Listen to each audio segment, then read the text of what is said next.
জাতীয় থেকে আন্তর্জাতিক প্রান্তিক জনপদ থেকে নগর চারপাশে ঠিক কী ঘটছে এই মুহূর্তেই তাই নিয়ে আয়োজন এখন চারদিক। আপনাদের সঙ্গে আছে আমি অন্যয় কর্মকার। ৫৫তম স্বাধীনতা দিবস উদযাপন করছে জাতি। দিবসটি উপলক্ষে জাতীয় স্মৃতিসৌধে ৭১-এর বীর শহীদদের প্রতি শ্রদ্ধা জানিয়েছেন রাষ্ট্রপতি ও প্রধান উপদেষ্টা। সূর্যোদয়ের সময় ফুল দিয়ে বীর শহীদদের প্রতি প্রথমে শ্রদ্ধা জানান রাষ্ট্রপতি মোহাম্মদ শাহাবুদ্দিন। এর কিছুক্ষণ পর ফুল দেন প্রধান উপদেষ্টা ডক্টর মোহাম্মদ ইউনূস। এ সময় সশস্ত্র সালাম জানায় তিন বাহিনীর সদস্যরা। দেশের অন্য জীবনদানকারীদের স্মরণে তখন বেজে ওঠে বিয়োগলের করুণ সুর। রাষ্ট্রপতি ও প্রধান উপদেষ্টার ফুল দেয়া শেষে শহীদ বেদিতে ফুল দিয়ে শ্রদ্ধা জানান প্রধান বিচারপতি সহ সুপ্রিম কোর্টের বিচারপতিরা। এরপর শ্রদ্ধা জানান জুলাইয়ের রক্তাক্ত গণ অভ্যুত্থানে গঠিত অন্তর্বর্তী সরকারের উপদেষ্টারা। শ্রদ্ধা জানান বীরশ্রেষ্ঠ পরিবার, যুদ্ধাহত মুক্তিযোদ্ধা এবং বাংলাদেশে দায়িত্বরত বিদেশি কূটনীতিকরা।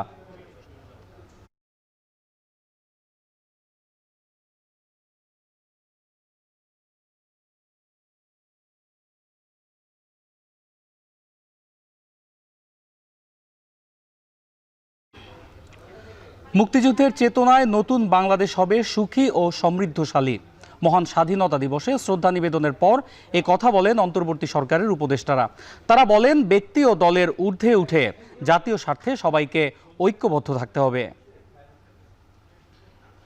এই দিবসে আমরা একটা আমাদের প্রতিটি ঘোষণা করি যে আমরা বাংলাদেশকে, নতুন বাংলাদেশকে আরও সুখী সমৃদ্ধশালী দেশ হিসেবে গড়ে তুলব। সবাইকে নিয়ে একসাথে এগিয়ে যাওয়াটা হচ্ছে একটা বড় জায়গা আমাদের জন্য আমি মনে করি। আরেকটা হচ্ছে যে নির্বাচনটা সুষ্ঠুভাবে করে দেওয়া, জনগণের প্রত্যাশা পূরণ করা। দেশের প্রত্যেকটা নাগরিক যতক্ষণ পর্যন্ত না মনে করবে তিনি স্বাধীন, তার বাক স্বাধীনতা আছে, তার ফ্রিডম অফ এক্সপ্রেশন আছে, ততক্ষণ পর্যন্ত আসলে ভূখণ্ড স্বাধীন হয়ে কোনো লাভ নেই। আমরা মনে করি ২৪ সেই স্বাধীনতাকে রক্ষা করেছে এবং ২৪-এর গণঅভ্যুত্থান আবারও একটি রক্তক্ষয়ী গণঅভ্যুত্থানের মধ্য দিয়ে ৭১ অর্জিত স্বাধীনতাকে আমরা রক্ষা করার যেই কঠিন লড়াই, সেই লড়াইয়ের একটা অন্যতম ধাপ হচ্ছে ২৪। এদিকে দেশের স্বাধীনতা সার্বভৌমত্ব রক্ষায় সবাইকে ঐক্যবদ্ধ থাকার আহ্বান জানিয়েছেন বিএনপির স্থায়ী কমিটির সদস্য মির্জা আব্বাস। তিনি বলেন, দ্বিতীয় স্বাধীনতা বলতে কিছু নেই, ৭১-এর স্বাধীনতা ধরে রাখতে হবে। মহান স্বাধীনতা দিবসে শহীদদের স্মরণে সাভারের জাতীয় স্মৃতিসৌধে শ্রদ্ধা নিবেদন শেষে তিনি বলেন, রাজনৈতিক দলগুলোর মধ্যে অনৈক্য নেই, মত পার্থক্য রয়েছে। যার যার রাজনৈতিক আদর্শ অনুযায়ী সমালোচনা হবে, তবে স্বাধীনতা সার্বভৌমত্ব রক্ষায় সব দল এক। এ সময় নির্বাচন প্রসঙ্গে তিনি বলেন, ডিসেম্বরের মধ্যে নির্বাচন হবে। প্রধান উপদেষ্টার এই কথায় বিশ্বাস রাখতে চায় বিএনপি।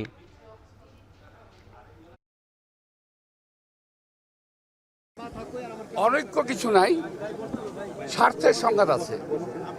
প্রত্যেকটা দলের যার যার একটা ইথিক্যাল জায়গা আছে, যার যার একটা মতাদর্শ আছে, যার যার মতাদর্শ থেকে তারা মানে একটা কথাবার্তা বলে যাচ্ছে। এটা অনৈক্য আমি বলবো না, তবে যদি অনৈক্য কেউ বলে, এটাকে আমি এমন করে বলবো যে এমন সময় যদি কখনো আসে জাতীয় বৃহত্তর ঐক্যের প্রয়োজন পড়বে, দেশের স্বাধীনতা সার্বভৌমত্বের জন্য ঐক্যের প্রয়োজন পড়বে, তখন কিন্তু আমরা সবাই এক হয়ে যাবে। সংস্কার ও বিচার ছাড়া কোনো একটা দলকে ক্ষমতায় বসানোর জন্য শুধু নির্বাচন দিলে তা মেনে নেওয়া হবে না বলে মন্তব্য করেছেন জাতীয় নাগরিক পার্টির আহ্বায়ক নাহিদ ইসলাম। মহান স্বাধীনতা দিবসে জাতীয় স্মৃতিসৌধে শ্রদ্ধা জানিয়ে নাহিদ ইসলাম আরও বলেন, এনসিপি চায় একটা গণতান্ত্রিক রাষ্ট্র ব্যবস্থা যেখানে ন্যায় বিচার সাম্য থাকবে। এ সময় তিনি বলেন, ৭১ ও ২৪ আলাদা কিছু নয়, ৭১-এর আকাঙ্ক্ষা পূরণ হয়নি বলেই ২৪-এর গণ অভ্যুত্থান হয়েছে। যারা ৭১ ও ২৪-কে নিয়ে বিরোধী অবস্থা তৈরি করছে তাদের উদ্দেশ্য অসৎ। তারা অভ্যুত্থানকে ধারণ করতে পারেনি। ঐক্য বিনষ্ট হয়নি, তবে ২৪-এর আকাঙ্ক্ষা থেকে সরে গেলে ঐক্য থাকবে না বলেও জানান নাহিদ।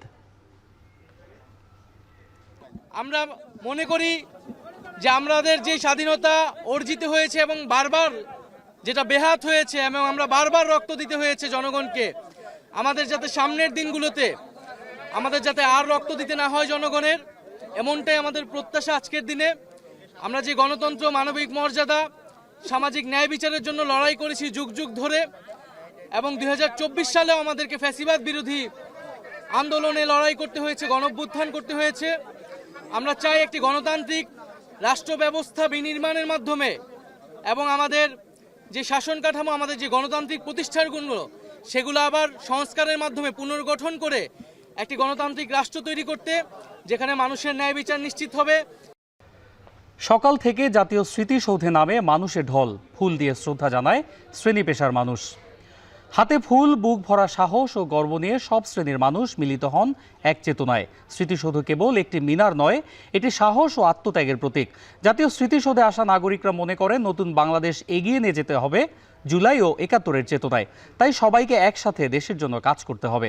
স্বাধীনতা দিবসে তরুণরা প্রত্যাশা করেন নিরাপদ ও ঐক্যের বাংলাদেশ।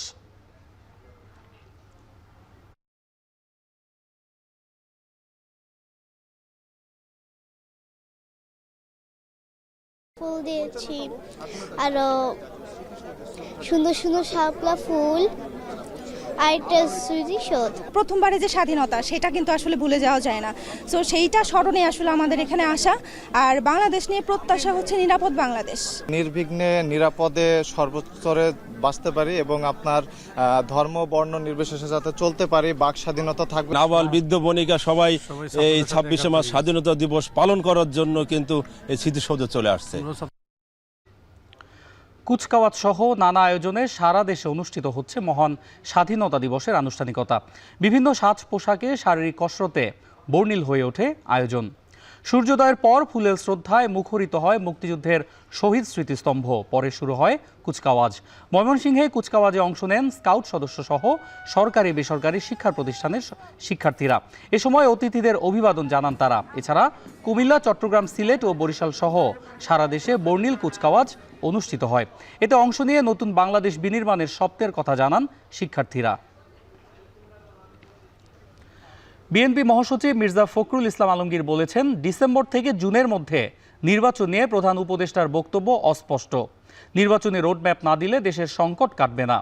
স্বাধীনতা দিবস উপলক্ষে সকালে শহীদ রাষ্ট্রপতি জিয়াউর রহমানের সমাধিতে শ্রদ্ধা নিবেদন শেষে এ কথা বলেন তিনি। এ সময় তিনি আরও বলেন, আওয়ামী লীগ যেভাবে ইতিহাস বিকৃতি করেছে সেভাবে যেন আর ইতিহাস বিকৃতি না হয়। ক্ষমতায় যেতে নয়, জনগণের ভোটাধিকার আদায়ের জন্য নির্বাচনের কথা বলে বিএনপি। নির্বাচিত সরকারই পারে সংকট সমাধান করতে। এ সময় বিএনপির কেন্দ্রীয় নেতাদের মধ্যে উপস্থিত ছিলেন রুহুল কবির রিজভী, মির্জা আব্বাস সহ আরও অনেকে।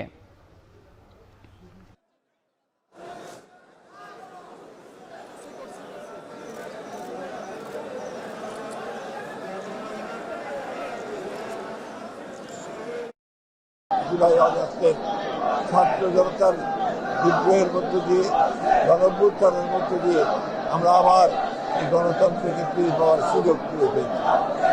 আমরা আশা করব অন্তর্বর্তীকালীন সরকার অতি দ্রুত তারা ন্যূনতম সংস্কারগুলো করে যেগুলো নির্বাচনের জন্য প্রয়োজন তারা নির্বাচনের ঘোষণা দেবেন। মহান স্বাধীনতা ও জাতীয় দিবস উপলক্ষে ৭১-এর শহীদ পুলিশ সদস্যদের শ্রদ্ধা জানিয়েছেন স্বরাষ্ট্র উপদেষ্টা। সকালে রাজধানীর রাজারবাগ পুলিশ লাইন্স স্মৃতিসৌধে পুষ্পস্তবক অর্পণ করেন তারা। স্মরণ করেন আত্মোৎসর্গকারী বীর পুলিশ সদস্যদের। এ সময় পুলিশ মহাপরিদর্শক বাহারুল আলম, ডিএমপি কমিশনার শেখ মোহাম্মদ সাজ্জাদ আলী সহ অন্যান্য ঊর্ধ্বতন কর্মকর্তারা উপস্থিত ছিলেন।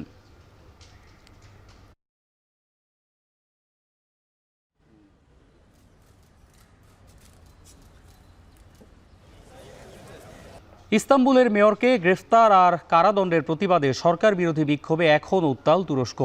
পুলিশের বাধা উপেক্ষা করে সপ্তম রাতের মতো আঙ্কারায় সরকার বিরোধী বিক্ষোভ র্যালিতে অংশ নেন হাজারো মানুষ। এক দশকের মধ্যে এত বড় বিক্ষোভ এর আগে দেখেনি তুরস্ক। বিক্ষোভকারীদের উপর টিয়ারশেল, জল কামান ছুড়েও তাদের ছত্রভঙ্গ করা যাচ্ছে না। গেল সপ্তাহে ইস্তাম্বুলের মেয়র একরেম ইমামোলুকে গ্রেফতারের পর থেকে উত্তাল তুরস্ক। প্রেসিডেন্ট নির্বাচনে রিসেপ তাইপ এরদোয়ানের প্রধান প্রতিদ্বন্দ্বী তিনি।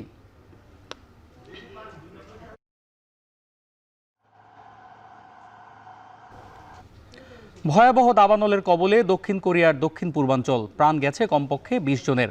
এদের মধ্যে আগুন নেভাতে যাওয়া হেলিকপ্টার বিধ্বস্ত হয়েও প্রাণ গেছে একজনের। ১৩০০ বছরের পুরনো মন্দির সহ বিধ্বস্ত হয়েছে ২০০-র বেশি স্থাপনা। পুড়ে ছাই হয়েছে ৪৩,০০০ একরের বেশি এলাকা। আহত বা অগ্নিদগ্ধ হয়েছেন ১৯ জন। নিরাপদ আশ্রয়ের খোঁজে এলাকা ছেড়েছেন ২৭,০০০ মানুষ। ১৩০টির বেশি হেলিকপ্টার আর কয়েকশো যান নিয়ে আগুন নেভানোর কাজে ব্যস্ত প্রায় ৯,০০০ ফায়ার সার্ভিস কর্মী। মঙ্গলবার আগুন অনেকটা নেভাতে সফল হলে বাতাসের বেগ বাড়তে থাকায় রাতভর আংশিক বন্ধ ছিল অভিযান। শুষ্ক মৌসুম আর তীব্র বাতাসে আগুন আবারও বাড়বে বলে আভাস রয়েছে। দাবানলে সবচেয়ে বেশি ক্ষতিগ্রস্ত আন্দং এলাকা। দাবানল নিয়ন্ত্রণে সর্বশক্তি দিয়ে কাজ করার আশ্বাস দিয়েছেন দক্ষিণ কোরিয়ার ভারপ্রাপ্ত প্রেসিডেন্ট হান ডক-সু।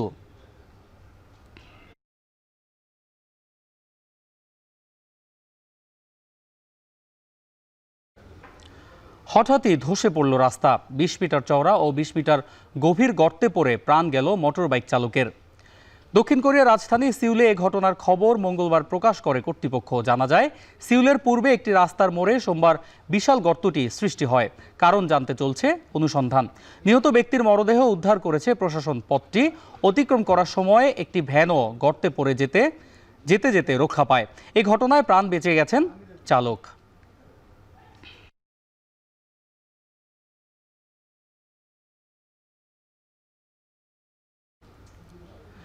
এই প্রথম ফিলিস্তিনের সশস্ত্র সংগঠন হামাসের বিরুদ্ধে মাঠে নেমেছে গাজার সাধারণ মানুষ। উত্তর গাজায় হামাসের বিরোধিতা করে বিক্ষোভ করেছেন সাধারণ ফিলিস্তিনিরা।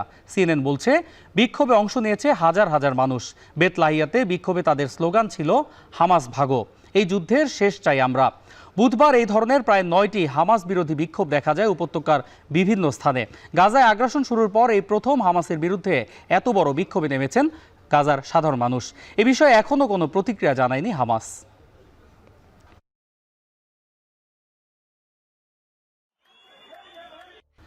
ভারত থেকে দেশে ফিরতে ভোরের আলো ফুটতেই হোটেল ছাড়ে টিম বাংলাদেশ। সকাল 7:30টায় শিলংয়ের হোটেল ছেড়ে দিয়ে গৌহাটি বিমানবন্দরের উদ্দেশ্যে রওনা হন হামজারা। বাংলাদেশ দল গৌহাটি হয়ে কলকাতা যাবে। সেখানে ঘণ্টা আড়াইয়ের যাত্রা বিরতির পর বিকেল 5টা নাগাদ ঢাকায় পৌঁছানোর কথা। হামজা চৌধুরী বৃহস্পতিবার ইংল্যান্ডের উদ্দেশ্যে রওনা হবেন। এশিয়ান কাপ বাছাইয়ে বাংলাদেশের পরবর্তী ম্যাচ 10 জুন। সিঙ্গাপুরের বিপক্ষে ম্যাচটি অনুষ্ঠিত হবে ঢাকায়। হামজা চৌধুরীর প্রথম হোম ম্যাচ ঢাকা স্টেডিয়ামে, আয়োজনের পরিকল্পনা ফেডারেশনের।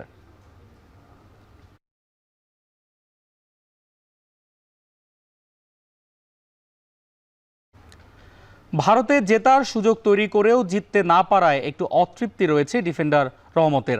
ভারতের বিপক্ষে জয় হাতছাড়া হলেও ড্র নিয়ে তৃপ্ত সোহেল রানা। হামজার পারফরমেন্সে মুগ্ধ বাংলাদেশ দলের 2 সিনিয়র ফুটবলার। শুরু থেকেই ওরা আমাদের সাথে একটা প্রবলেম ক্রিয়েট করতেছিল, মাঠ প্রবলেম বা এটা প্রবলেম। সো টাইমিং এর কোনো শিডিউল মিলছিল না। সো ওভারঅল আমরা মেন্টালি খুবই স্ট্রং ছিলাম দেখে আমরা এখান থেকে একটা পজিটিভ একটা রেজাল্ট নিয়ে বাংলাদেশে যেতে পারতেছি। আমরা যে অপরচুনিটিগুলো পেয়েছি আমরা সেটা যদি গোলে কনভার্ট করতে পারতাম, আমরা 3টা পয়েন্ট নিয়ে যেতে পারতাম। যেহেতু আনফরচুনেটলি আমরা জিততে পারিনি, 3 পয়েন্ট নিতে পারিনি।